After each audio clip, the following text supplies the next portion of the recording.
Meerut murder case की जो गुत्थी है सुलझने की बजाय लगातार वो उलझती चली जा रही है। आखिर सौरभ हत्याकांड को इस तरह से अंजाम दिया गया कि बाद में जो वाद विवाद उठ रहे हैं। पहले आपने देखा होगा कि कैसे मुस्कान की फैमिली खुद सामने आती है, जिसमें बताती है कि उनकी बेटी ने जुर्म कबूला था, जिसके बाद उन्होंने पुलिस थाने में उसे ले जाकर सरेंडर करने के लिए कहा था। कई ऐसी थियरीज सामने आई जिसमें यह दावा किया गया कि पुलिस को उन्होंने बताया, दूसरी ओर पुलिस का यह कहना था कि नेबर्स ने बताया, तीसरी ओर जो सौरभ की फैमिली है उनका अलग कहना है। इस वीडियो में तमाम उन पहलू पर बात करेंगे, चाहे वो साल 2021 का डाइवोर्स का केस हो, चाहे मुस्कान के नशे की लत के बारे में बात करेंगे कि कितना ये सच्चाई कितनी है, और पुलिस की बयान और मुस्कान की फैमिली के बयान, चाहे सौरभ की फैमिली के बयान को हम पूरे अगर लबोलबाब बताएं तो आखिर इसका निचोड़ क्या निकलता है, इस पर बात करेंगे। इसके साथ ही बात करेंगे डाइवोर्स का रीजन क्या था जिसकी वजह से सौरभ जो ब्लाइंड लव करता था अपनी गर्लफ्रेंड यानी अपनी वाइफ मुस्कान को, उसने आखिर इस कदर उसे धोखा क्यों दिया, और लंदन में रहकर सौरभ ने अपनी सासू माँ से क्या कुछ कहा था। इसके साथ ही सौरभ की जो फैमिली सामने आई है, उनका जो आरोप लगाया जा रहा है उसमें कितना दम है, जो दावे किए जा रहे हैं उसकी सच्चाई क्या है। तमाम ऐसे तथ्य को हम आपके सामने रखेंगे जिसमें आप खुद सोचिए कि इसमें कितनी सच्चाई है और क्या कुछ नहीं। नमस्कार, आप देख रहे हैं क्राइम तक, मैं हूं अश्विनी सिंह। सबसे पहले बात करेंगे डिवोर्स का रीजन क्या था, ग्राउंड्स क्या था जिसकी वजह से सौरभ ने 2021 में ये फाइल किया था।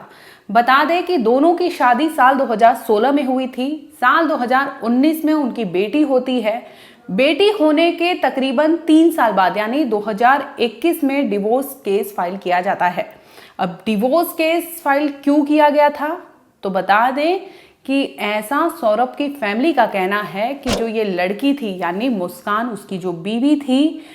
वो किसी के साथ चली गई थी अपने घर से, घर छोड़कर, अपनी बेटी को छोड़कर, जिसके बाद सौरभ अकेले रह गया था।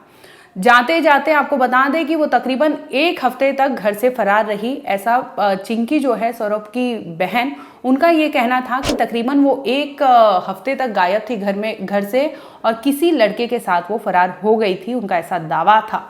इसके बाद जब वो घर वापस से लौटती है और सौरभ से माफ़ी मांग लेती है। सौरभ एक इमोशनल पर्सन था जिसकी वजह से वो उसे माफ़ी दे देता है, और हालांकि वो इतना इस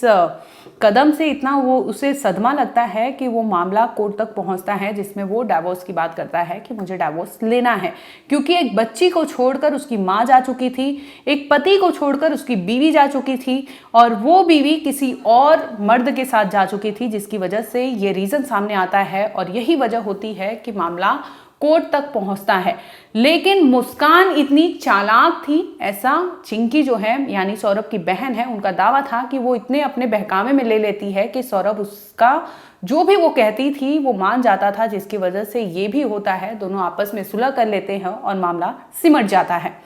ये पहला अलर्ट था सौरभ के लिए, जो कि सौरभ ने अवॉइड किया, इग्नोर किया। अब दूसरी बात करेंगे, क्योंकि ये तमाम तरह के दावे किए जा रहे थे, चाहे मुस्कान की फैमिली की ओर से हो, चाहे सौरभ की फैमिली की ओर से। अब आपको बताते हैं कि मुस्कान की माँ का अगर आप ध्यान से बयान सुनेंगे तो बार बार वो एक चीज़ कहती नजर आती है कि उनकी बेटी ने नशे की हालत में इस हत्याकांड को अंजाम दिया। उनकी बेटी नशे के बिना नहीं रह सकती, वो नशे की आदी हो गई थी, ये उनके पिता का कहना था। यानी मुस्कान के माता और पिता लगातार ये बयान दे रहे थे जिसमें वो बता रहे थे कि उनकी बेटी नशे की आदी थी। अब दूसरी ओर बात करेंगे सौरभ की फैमिली की, तो सौरभ की बहन का कहना है क्योंकि मुस्कान शादी साल 2016 में हुई थी, जिसके बाद 2 साल वो वहां रही थी, यानी अपने ससुराल में वो 2 साल वहां रही थी, और इस दरमियान मुस्कान ने वो कुछ किया है जिसकी वजह से उसके पूरे परिवार वालों को भली भांति पता है कि क्या कुछ होता था और मुस्कान कैसी लड़की थी। चिंकी की माने तो मुस्कान नशे की आदी बिल्कुल नहीं थी, ऐसा चिंकी का दावा है कि वो 2 साल यहाँ रही है, जितना उन्होंने देखा है, भले उसमें बहुत सी कमियां थी लेकिन वो नशा नहीं करती थी। यानी सौरभ की बहन का बयान सुनेंगे आप और दूसरी ओर मुस्कान की फैमिली का बयान सुनेंगे तो दोनों कॉन्ट्राडिक्ट होता है। और इसके साथ ही अगर पुलिस के बयान की बात करें तो पुलिस ने भी जो पहला पीसी किया था उसमें उन्होंने ये बताया था कि नशे की चीज़ें बोली जा रही हैं, लेकिन जैसा कि उन्होंने जांच किया, जैसा कि उन्होंने क्राइम सीन को इन्वेस्टिगेट किया, चाहे वो साहिल का घर हो, तमाम ऐसी चीज़ों का वहाँ पर उन्होंने जायज़ा लिया जिसमें ऐसा कुछ उन्हें पहले तो नहीं मिला था, जब तक कि उनकी जो पुलिस का बयान सामने आया है उसमें उनका ये कहना था कि अभी तक नशे वाला कुछ भी एंगल उन तक नहीं आया है, जांच में कुछ भी ऐसा पता नहीं चला है कि वो नशे के आदी थे। हालांकि उनका ये कहना था कि साहिल जो है उसका ये कहना था कि कुछ साल पहले तक वो शराब बिल्कुल पूरी तरह से छोड़ दिया था, लेकिन 4 मार्च को उसने शराब पी थी और शराब यानी दोनों ने पी थी, जिसके बाद नशे के हालत में इन्होंने इस कांड को अंजाम दिया था। हालांकि पुलिस ने मुस्कान को लेकर कुछ नहीं कहा था कि मुस्कान नशे में थी या नहीं, यानी ये एक बहुत बड़ा इसमें एंगल है जो पुलिस के लिए जांच का विषय बना हुआ है और पुलिस को कायदे से इसकी जांच करनी चाहिए कि नशे में मुस्कान थी, साहिल था, और नशे का जो बार बार उसके पेरेंट्स की तरफ से सामने आ रहा है कि वो नशे की, ड्रग्स की एडिक्ट थी, तो इस पर भी पूछताछ होनी चाहिए। अब बात करते हैं तीसरी कड़ी, यानी मुस्कान 2 साल तक अपने मेरठ के उस ससुराल में रही थी जहां पर सौरभ अपनी फैमिली के साथ रहता था। अब आपको बताते हैं कि इनकी शादी के पहले क्या कुछ था और आखिर चिंकी क्यों कहती थी कि बार बार पुलिस उनके घर आती थी। ऐसा लगता था कि मुस्कान ने हमें पुलिस से बता दिया है कि पुलिस क्या होती है, जिसकी वजह से हम बार बार पुलिस का सामना करते थे, ये हमें बहुत खेद था। यहाँ तक कि जो मुस्कान के मोहल्ले ये सौरभ के मोहल्ले वाले हैं उनका भी यही कहना था कि मुस्कान जैसी लड़की उन्होंने नहीं देखा था, क्योंकि शादी के बाद 2 साल तक वो मुस्कान अपने ससुराल में रही थी जहां पर मुस्कान के इन लॉज जो है, चाहे वो उनकी सिस्टर इन लॉ हो, चाहे वो उनकी मदर इन लॉ हो, दोनों का अगर बयान आप लबो लबाब देखेंगे तो उनका ये कहना था कि बहुत नाजों से रखा था क्योंकि भाई की पसंद थी, हमें नामंजूर था शादी, लेकिन जिस अवस्था में ये शादी हुई थी उस अवस्था में उन्होंने एक्सेप्ट कर लिया था शादी के बाद, क्योंकि उनके पास कोई भी ऑप्शन नहीं था। अब बात करते हैं कि मुस्कान की शादी कैसे हुई, तो ये भी बहुत बड़ी कड़ी है, क्योंकि अगर मुस्कान के पेरेंट्स की हम बात करते हैं या मुस्कान के पेरेंट्स की अगर आप बात सुनेंगे तो उनका ये कहना था कि सौरभ की फैमिली राजी नहीं थी, जिसकी वजह से इन्होंने कोर्ट मैरिज किया था। लेकिन पेरेंट्स ने यह भी बताया कि जब वो सोए थे घर में उस वक्त मुस्कान उनकी दहलीज लांघ कर चली गई थी सौरभ के पास। जब सौरभ के पास पहुंचती है, सौरभ वहां सोया होता है, जैसे ही वो दरवाज़ा नॉक करती है पता चलता है कि वहां पर मुस्कान आई है, क्योंकि पहले से लोग जानते सुनते थे। तो सौरभ फटाफट कपड़े पहनकर बाहर आता है। इतने में ही कुछ चंद मिनट की बात है कि पीछे मुस्कान के पिता पुलिस लेकर पहुंच जाते हैं सौरभ के घर पर। ऐसा चिंकी का कहना था। चिंकी ने बकायदा ये सब बताया कि शादी भी जो अवस्था में हुई थी, जिस तरह से पुलिस का आना जाना, एफआईआर, ये तमाम चीज़ें होती थी, इससे वो बेहद तंग आ चुके थे। उस टाइम पे भी पुलिस कंप्लेन हुई थी जिसमें ये सामने आता है कि उनकी बेटी को भगाकर यहाँ लाया गया था, लेकिन चिंकी का ऐसा कहना था कि उसके भाई के पास खुद से मुस्कान चल के आई थी और वो वहाँ पर आकर भाई को शादी के लिए मजबूर कर रही थी। और आखिरकार पूरी फैमिली उसकी मानती नहीं है, लेकिन जो सौरभ होता है उसे भगा कर ले जाता है और कोर्ट मैरिज करता है। और बहन का दावा है कि उस कोर्ट मैरिज के टाइम पर मुस्कान के दोनों पेरेंट्स वहाँ मौजूद थे। यानी ये बहुत बड़ा यहाँ भी सस्पेंस है, क्योंकि जिस तरह से बताया जा रहा था कि मुस्कान उसके घर में रही नहीं है, मुस्कान अलग लेके रहती थी, मतलब मेरठ के अलग जगह में किराए के मकान में रहा करती थी। लेकिन मुस्कान के जो इन लॉज हैं उनका कहना था कि 2 साल तक वो ससुराल में रही है, जिसका रवैया देखा गया है।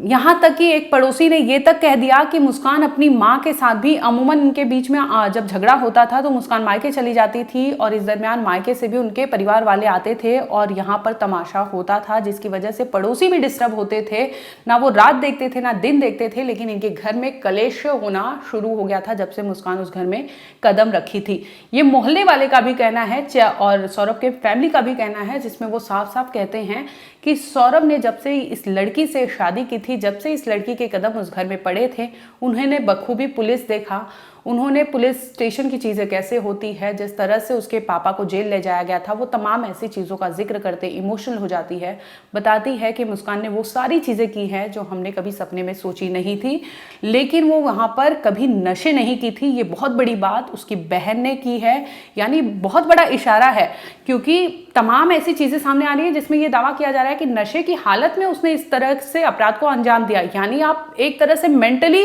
वो खेल रहे थे कि उसे मेंटली ये बताया जाए कि वो फिट नहीं है, नशे की हालत में उसने चीज़ें की है। तो जहाँ तक उसके इस केस में जो सजा होनी है उसमें रियायत मिल सकती है, और ये कहीं ना कहीं ये कड़ी यही समझ आती है अब तक में। फिलहाल ये जांच का विषय है, पुलिस इस सभी कड़ियों पर पुलिस को जांच करनी चाहिए, चाहे वो नशा हो, चाहे मुस्कान के घर आने जाने से लेकर जो वाद विवाद पहले हुए हों वो हो। और जिस तरह से सौरभ की फैमिली का एलिगेशन मुस्कान की फैमिली पर है, क्योंकि उनका साफ साफ कहना है कि उनके पेरेंट्स, उनके भाई बहन सब इन्वॉल्व है। इसके साथ ही उन्होंने ये दावा किया कि भाई के ट्रांजैक्शंस पर भी गौर किया जाना चाहिए, क्योंकि पुलिस ने जिस दिन पीसी की थी उसमें यह बताया था कि मुस्कान ने जो पुलिस को बताया है उसमें यह है कि वो फाइनेंशियली बहुत वीक था,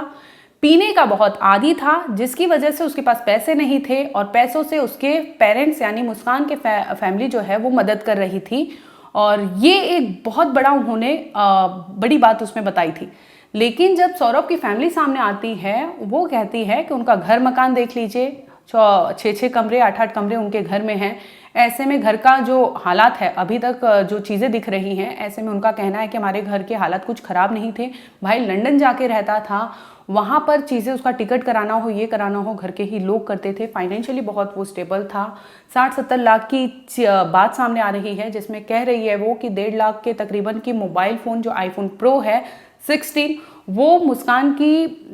बहन यानी सौरभ ने अपनी साली को गिफ्ट किया था। इसके साथ ही उसका जो सौरभ का साला है उसको भी फाइनेंशियली वो मदद करता था। इतना ही नहीं, मुस्कान की ननद ने ये तक कहा कि जिस घर में मुस्कान के पेरेंट्स रहते हैं उसकी जांच हो, उसे खरीदने में किसने मदद की है, उसका मालिक कौन है और उसमें किसने हेल्प की है, क्योंकि इनके परिवार की जो माली अवस्था है इतनी अच्छी नहीं थी कि ये घर ले ले। और इस हालत में अगर वो घर लेके उनके नाम पर घर है तो इसका भी जांच होना चाहिए। मुस्कान की जो ननद है उन्होंने ये तमाम ऐसी चीज़ें कही हैं। इसके साथ ही आपको बता दें कि एक और आरोप लगता है जिसमें ये सामने आता है कि मुस्कान ने 1 महीने जब उसकी बच्ची हुई थी 2019 में, 1 महीने की बच्ची को धमकी देती थी कि नीचे फेंक दूंगी। जो भी उसकी चीज़ें होती थी प्रोटेस्ट करने के लिए, अगर उसकी बातें नहीं सुनी जाती थी तो आए दिन तमाशा करती थी, जिसे डराती थी लोगों को कि ये बच्ची को मैं नीचे फेंक दूंगी। लोग डर जाते थे, लाख समझाते थे, पड़ोसी तक वहाँ आ जाते थे और उसे शांत कराया जाता था, तब वो शांत होती थी। अगर कहें तो मुस्कान की जो छवि थी उस मोहल्ले में तो यही थी कि वो बहुत तेज लड़की थी, बहुत चीज़ें अपनी बात रखना जानती थी और अपनी बात के चलते मनवाना जानती थी। और किस तरह से उसने सौरभ को अपने मुट्ठी में कर लिया था, ये तकरीबन उनके इन-लॉज का यही कहना है कि सौरभ जो भी वो महिला कहती थी यानी मुस्कान, उसे करने में वो एक क्षण की देरी नहीं करता था। भले ही सूभी यानी मुस्कान भले ही उसे धोखा दे रही थी, ये तमाम चीज़ें थी, उसे समझाया बुझाया, लेकिन सौरभ उसकी बातों में आ जाता था, जिसके बाद वापस से वो वही सौरभ बन जाता था जो वो पहले 2014 से आशिकी में सौरभ हुआ करता था, वही सौरभ हो जाता था और वो अपनी बीवी के चंगुल में आ जाता था और वो सारी चीज़ें करता था जो उसकी बीवी कहती थी। हालांकि आपको बता दें कि इस तमाम ऐसी चीज़ें हैं जो जांच का विषय है, तमाम ऐसे पहलू हैं जिसका जिक्र किया जा रहा है। आरोप प्रत्यारोप का दौर चला है दोनों ओर से, चाहे मुस्कान की फैमिली हो चाहे सौरभ की फैमिली हो। समझ सकते हैं सौरभ के जाने के बाद उनकी फैमिली पर क्या गुजरा होगा, क्योंकि वो होनहार एक बच्चा था, वेल स्टेबल था, उनकी फैमिली का ऐसा कहना है। लेकिन दूसरी ओर जो पुलिस ने बयान दिया वो अपने आप में कई सवाल खड़े कर देता है कि आखिर सौरभ था क्या, आखिर मुस्कान थी क्या, और आखिर मुस्कान और साहिल में रिश्ते कैसे थे। क्योंकि बात ये आ रही थी कि मुस्कान उसे चाहती तो थी लेकिन शादी नहीं करना चाहती थी। दूसरी ओर यहाँ इस कड़ी में क्योंकि लव एंड अफेयर को मेन दिखाया गया कि लव एंड अफेयर की वजह से इस हत्याकांड को अंजाम दिया गया, लेकिन अगर सौरभ की बहन की बात माने, सौरभ के परिवार की बात माने, तो उनका ये कहना था कि फाइनेंशियल चीज़ों की वजह से ये सारी चीज़ें हुई है, क्योंकि फाइनेंशियली अगर ट्रांजैक्शन देखा जाए तो बहन ने साफ साफ कहा है कि बैंक का स्टेटमेंट मंगाया जाए, क्योंकि सौरभ वहाँ से रहकर पैसे ट्रांसफ़र करता था, चाहे वो मुस्कान का अकाउंट हो, चाहे उसके माँ बाप का अकाउंट हो, चाहे सौरभ अपनी माँ को भी ट्रांसफ़र करता था। ये उसकी बहन ने बतौर कैमरे पर सारी चीज़ें बयां की है, जिसमें वो कहती है कि ये सारी पहलू हैं जो जांच का विषय बनना चाहिए। मुस्कान की फैमिली का जो घर है वो भी जांच का विषय है कि आखिर उसे